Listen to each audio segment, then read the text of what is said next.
இன்னைக்கு குட்டீஸ்க்கு school leave. அதனால இன்னைக்கு பொறுமையா தான் எழுந்தேன். 7 மணிக்கு தான் எழுந்து பிரேக்ஃபாஸ்ட் செய்யவே ஸ்டார்ட் பண்ணேன்.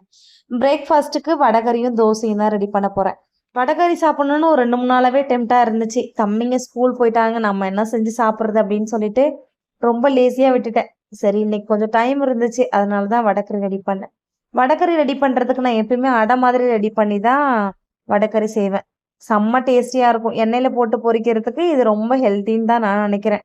செம்ம சூப்பரா இருக்கும். வெங்காயம், தக்காளி, இஞ்சி பூண்டு பேஸ்ட் எல்லாமே சேர்த்துட்டு, மஞ்சள்தூள், மிளகாய்த்தூள், கரம் மசாலா, கொஞ்சம் மல்லித்தூள் எல்லாம் சேர்த்து நல்லா மிக்ஸ் பண்ணிட்டு, தேவையான அளவு தண்ணி வச்சுட்டு, நம்ம தட்டி வச்சிருந்த அடைய குட்டி குட்டியா பிச்சு அது கூடவே சேர்த்து நல்லா மிக்ஸ் பண்ணி விட்டு கொத்தமல்லி தூவி இறக்கணும்னா, சூப்பரான வடகறி ரெடி ஆயிடும். டேஸ்ட் அவ்ளோ சூப்பரா இருக்கும்.